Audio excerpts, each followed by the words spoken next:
बच्चों हमने अभी तक कंजर्वेटिव फोर्सेस देखे।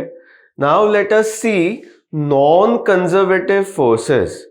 जैसा कि नाम सजेस्ट करता है, what can non conservative force mean?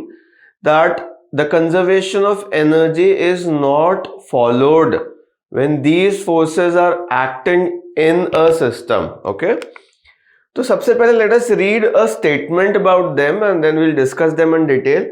क्या कहता है? Force is said to be non conservative if work done by the force in moving a body depends on the path between initial and final position. कहने का मतलब क्या हुआ कि अगर बॉडी को एक जगह से दूसरी जगह ले जाने पर जो वर्क डन है वो पाथ पे डिपेंड कर रहा है, work done of that force is dependent on the path, then we say that that type of force is not conservative। ठीक है, तो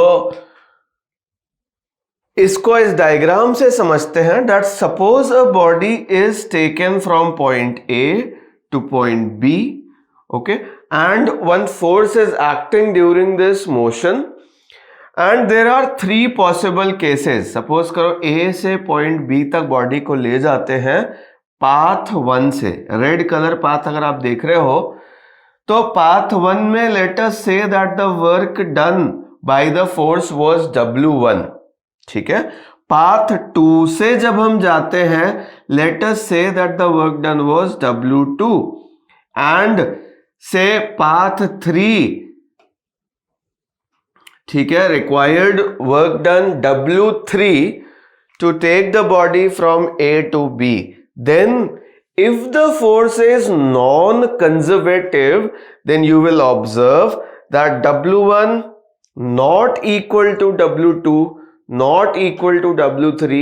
इसका मतलब क्या हुआ? हर पाथ में वर्क डन की वैल्यू जो होगी वो डिफरेंट होगी, राइट?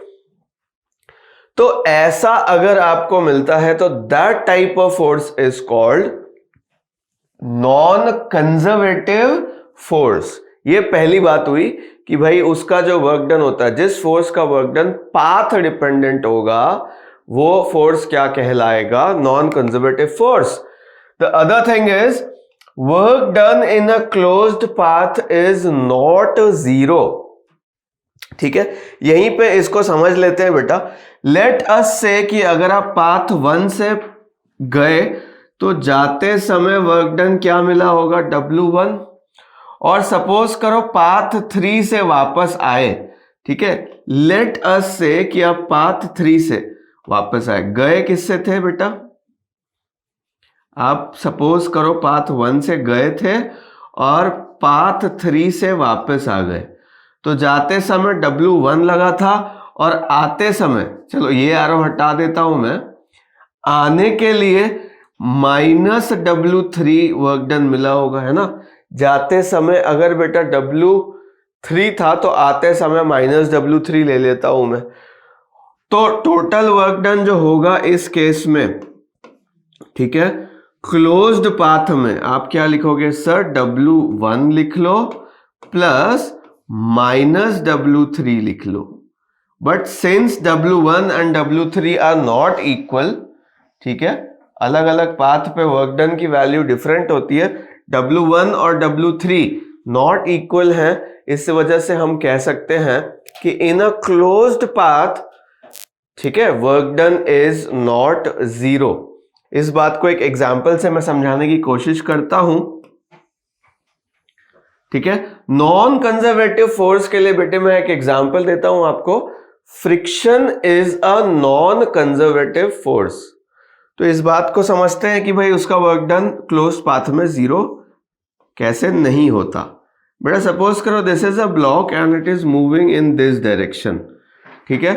फ्रिक्शन विल एक्ट, अगर ये डिस्प्लेसमेंट एस राइट साइड में जाता है और फ्रिक्शन ऑपोजिट है, तो A टू B, सपोज करो बेटा इनिशियल पोजीशन A से पोजीशन B पे जाने में वर्क डन अगर मैं लिखूं तो A टू B कैसा होने वाला है?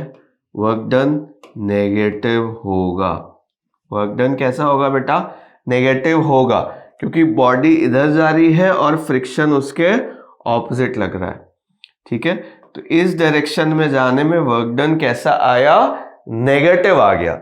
नाउ लेट अस से कि अब बी से वापस ए पे जब बॉडी आती है उस समय मैं वर्क डन का नाम क्या लिखता हूं? WB/A। बेटा जब बॉडी इधर आ रही होगी ना, लेट अस सपोज मैं फिर से इसका डायग्राम बनाता हूं, बॉडी इस डायरेक्शन में जब चल रही है, ठीक है, तब फ्रिक्शन कैसे लग रहा होगा? ऑपोजिट लग रहा होगा, क्योंकि फ्रिक्शन हमेशा क्या करता है? रिलेटिव मोशन को अपोज करता है। तो बॉडी क्योंकि सरफेस पे इधर स्लाइड कर रही है, so friction will be acting in the right direction.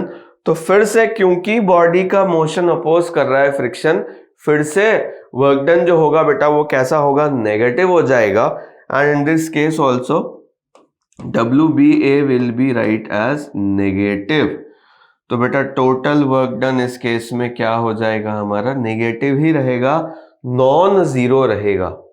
ठीक है, बट इफ यू रिमेंबर, अगर मैं ग्रेविटेशनल फोर्स की बात करता हूं, वो जो कि एक कंजर्वेटिव फोर्स है, तो एक जगह जाने पर और उस वहां पे वापस आने पे जो टोटल वर्क डन रहता है वो ग्रेविटेशनल फोर्स का जीरो रहता है। लेकिन अगर फ्रिक्शन जैसा कोई नॉन कंजर्वेटिव फोर्स है तो total work done in a closed path is not zero. ठीक है, इस बात को भी हम ध्यान रखेंगे। Work done in a closed path is not zero in a non conservative, ठीक है, फोर्स या फिर field. The thing is, the frictional forces are non-conservative forces। ये बात हमें ध्यान में रखनी होगी। फ्रिक्शनल फोर्सेस हमेशा कैसे फोर्सेस होते हैं? नॉन कंजर्वेटिव फोर्सेस होते हैं। When these type of forces are doing work in a system, ठीक है, when frictional forces are doing work in a system during a motion of a system, then conservation of mechanical energy is not valid। ठीक है, energy convert हो जाती है, हो सकता है कि काइनेटिक या पोटेंशियल एनर्जी कन्वर्ट हो जाए बेटा थर्मल एनर्जी में, and it is dissipated into non useful form. ठीक है, तो इसीलिए इनको नॉन कंजर्वेटिव फोर्सेस भी कहते हैं। अगली बात क्या है? This is because the work done against friction depends on the length of the path along which a body is moved. Okay, it does not depend only on the initial and final position। हमने frictional forces को non conservative forces क्यों बोला? क्योंकि frictional forces का work done path पर depend करता है, सिर्फ इनिशियल और फाइनल पोजीशन पर डिपेंड नहीं करता। जैसा कि अभी हमने थोड़ी देर पहले इस एग्जाम्पल में देखा था कि जब बॉडी ए से बी तक जा रही थी तो भी वर्क डन कैसा आया था? नेगेटिव आया था। और जब बॉडी बी पॉइंट से ए पॉइंट पे आती है तो भी वर्क डन हमें नेगेटिव मिला था, क्योंकि क्लोज्ड पाथ में वर्क डन जीरो नहीं था। इसीलिए हम बोल सकते हैं कि frictional forces are non conservative forces. ठीक है, अगली बात क्या आएगी कि note that work done by frictional force in a round trip is not zero. तो ये बात हमने पहले भी कर रखी है, तो उसी बात को यहां पे रिपीट कर दिया हमने।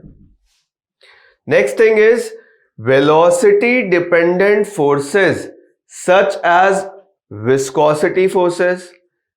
ठीक है, विस्कस फोर्स जो लिक्विड की लेयर्स के बीच में लगता है वो क्या है?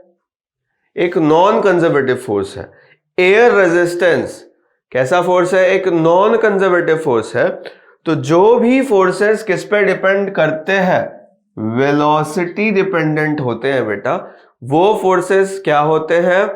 नॉन कंजर्वेटिव फोर्सेस होते हैं। And in these cases, the work done is dependent on the path also, and not only on the initial and final position.